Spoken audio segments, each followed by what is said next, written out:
warahmatullahi wabarakatuh. Sebelumnya perkenalkan, nama saya Marcella dengan NIM 24140021, Prodi Ekonomi Syariah. Tugas video kali ini dibuat untuk menyelesaikan tugas UAS dengan mata kuliah Metodologi Studi Islam dengan dosen pengampu Ibu Fadiah Adlina, MPDI. Kali ini saya ingin membahas tentang bagaimana pemikiran tokoh tentang Islam serta kontribusinya dalam dunia Islam zaman sekarang. Baik, tokoh yang saya ingin bahas yaitu pemikiran Ismail Al-Faruqi. Ismail Raji Al-Faruqi atau Ismail Al-Faruqi lahir pada tanggal 1 Januari 1921. Ia dilahirkan di daerah Jaffa, sebuah kota di tepi selatan Palestina. Al-Faruqi memulai pendidikan dasarnya di College des Frères, Lebanon sejak 1926 hingga 1936. Pendidikan tinggi Al-Faruqi ditempuh di The American University Beirut. Gelar sarjana muda pun digapai pada 1941. Lulus sarjana, Al-Faruqi kembali ke tanah kelahirannya menjadi pegawai di pemerintahan Palestina di bawah mandat Inggris selama 4 tahun. Sebelum akhirnya diangkat menjadi gubernur Galilea yang terakhir. Tahun 1947 provinsi yang dipimpin Al-Faruqi jatuh ke tangan Israel hingga Al-Faruqi pun hijrah ke Amerika Serikat. Namun, aktivitas Al-Faruqi dan pegawainya harus berakhir dengan peristiwa yang sangat tragis. Al-Faruqi meninggal dunia pada tahun 1986 bersama istrinya Lamia Al-Faruqi dalam peristiwa pembunuhan secara brutal oleh orang yang tak dikenal. Misteri pembunuhan itu berkaitan erat dengan kencamannya terhadap Zionisme Israel serta dukungannya kepada rakyat Palestina yang merupakan tanah airnya. Al-Faruqi adalah ilmuwan yang produktif. Al-Faruqi berhasil menulis lebih 20 buku dan 100 artikel yang mencakup berbagai persoalan antara lain etika, seni, sosiologi, kebudayaan, metafisika, dan politik. Karya-karya yang terpentingnya di sini adalah Perbincangan Tiga Pihak Mengenai Agama-Agama Ibrahim 1986, Esai-esai dalam Kajian Islam dan Perbandingan 1982, Atlas Historis Agama-Agama Dunia 1974, dan yang terakhir yaitu adalah Tauhid, implikasi-implikasinya bagi pemikiran dan kehidupan 1982. Di sampingnya beberapa artikel di jurnal kajian agama. Pertama, pemikiran Al-Faruqi tentang Tauhid. Menurut Al-Faruqi, Tauhid bukanlah pasif yang hanya sekedar pernyataan atas satu Tuhan, akan tetapi Tauhid menurutnya adalah gaubit aktif yang senantiasa melandasi setiap aktivitas Muslim. Jadi, Tauhid berarti zikrullah, senantiasa ingat kepada Allah dengan menyatakan dan mengakui bahwa tidak ada Tuhan selain Allah.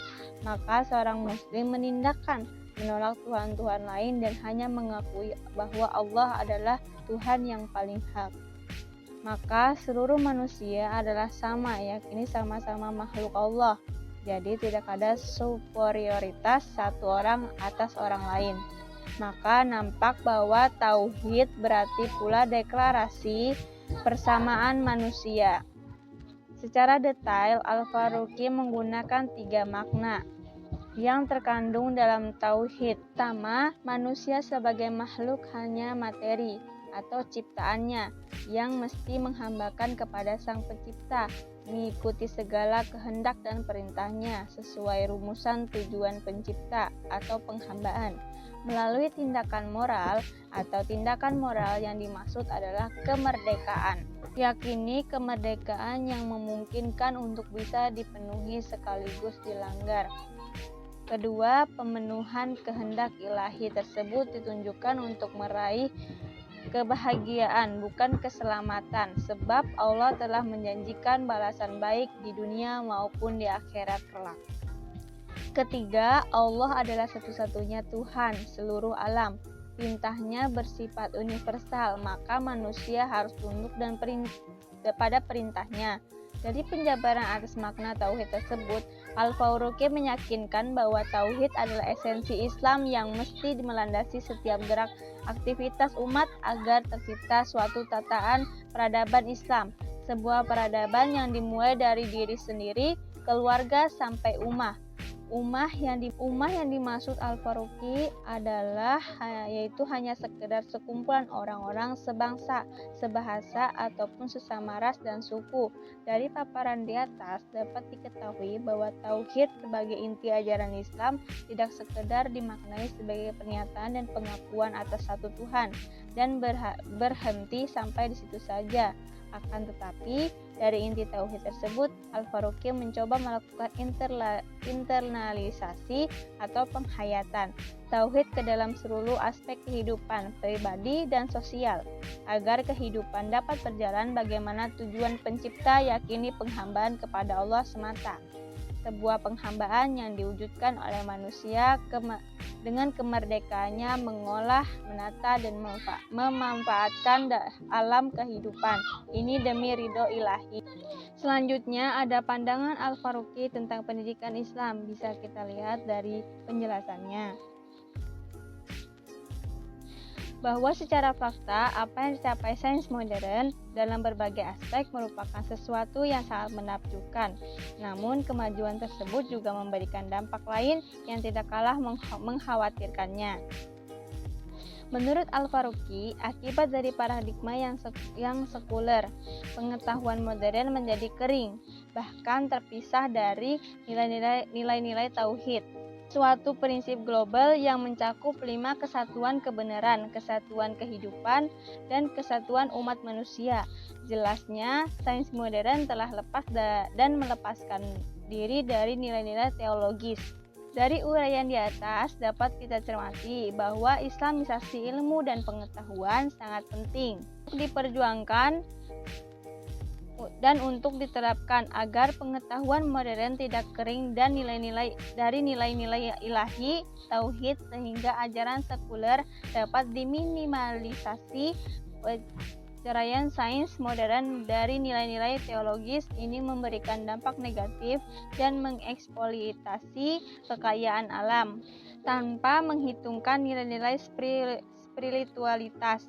Kedua, secara metodologis, sains modern ini tidak terkecuali ilmu-ilmu sosialnya menjadi sulit diterapkannya untuk memahami realitas sosial masyarakat muslim yang mempunyai pandangan hidup berbeda dari barat dan spiritualitas tanpa memedulikan betapa pentingnya ilmu-ilmu sosial dan ilmu kealaman yang dianggap sekuler.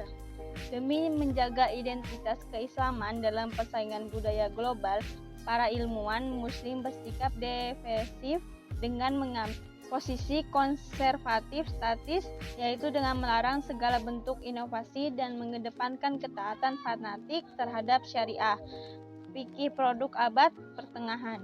Mereka menganggap bahwa syariah atau fikih adalah hasil karya yang fix dan paripurna, sehingga segala perubahan dan pembaruan atasnya adalah penyimpangan, dan setiap penyimpangan adalah sesat dan bid'ah. Mereka melupakan sumber utama keaktivitas, yaitu ijtihad, bahkan merencanakan ketutupannya. Sikap sebagai ilmuwan muslim tersebut pada akhirnya juga menimbulkan pemisahan wahyu dari akal, pemisahan pemikiran dari aksi, dan pemisahan pemikiran dari kultur, sehingga menimbulkan stagnasi keilmuan di kalangan mereka. Dengan demikian, bisa diartikan bahwa dampak negatif yang terjadi dari sikap-sikap tersebut sebagai ilmuwan Islam sendiri yang sesungguhnya tidak kalah membahayakan dibandingkan apa yang ada dalam sains modern. Dan dengan itu, sistem dan model pendidikan Islam yang dianggap sebagai ujung tombak kemajuan justru mendukung dan melestarikan tradisi keilmuan Islam yang stagnan.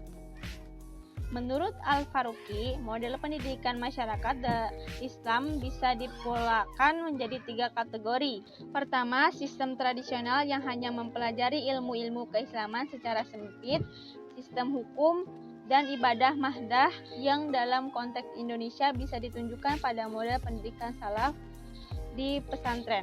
Kedua, sistem pendidikan yang lebih menekankan ilmu-ilmu sekuler yang diadopsi secara mentah dari barat dalam konteks Indonesia bisa ditunjukkan pada sistem pendidikan umum. Ketiga, di samping kedua sistem pendidikan tersebut, ada juga sistem konvergensi yang memadukan kedua sistem yang ada. Sistem ini di samping memberikan materi agama, juga memberikan berbagai disiplin ilmu modern yang diadopsi oleh Barat. Menurut Al-Faruqi, tidak ada cara lain untuk membangkitkan Islam dan menolong nestapa dunia, kecuali dengan mengkaji kembali kultur keilmuan Islam masa lalu, masa kini, dan keilmuan modern Barat sekaligus, untuk kemudian mengolahnya menjadi keilmuan yang rahmatulillah alamin melalui apa yang disebut islamisasi ilmu, yang kemudian disosialisasikan melalui sistem pendidikan Islam yang integritas. Secara tegas, Al-Faruqi menyatakan bahwa umat Islam tidak bisa diharapkan untuk bangkit kembali jika sistem pendidikan tidak diubah dan kesalahannya tidak dikoreksi. Sesungguhnya, apa yang diperlukan adalah pembaruan terhadap sistem pendidikan. Dualisme dalam sistem pendidikan Islam sekarang, sistem pendidikan Islam yang sistem pendidikan sekuler atau umum, harus dihapuskan dan dihilangkan. Kedua, sistem tersebut harus diintegrasikan dan sistem yang akan lahir harus diinfus dengan spirit Islam, yang sekaligus berfungsi sebagai bagian integral dari program ideologisnya. Baik, menurut saya pemikiran dari Ismail Al-Faruqi ini tidak salah, karena pemikiran Al-Faruqi tentang ilmu pengetahuan dan nilai-nilai Islam sesuai dengan konsep tauhid. Baik, mungkin itu saja materi tentang pemikiran tokoh Ismail Al-Faruqi yang bisa saya sampaikan. Mohon maaf jika ada salah kata. Wassalamualaikum warahmatullahi wabarakatuh.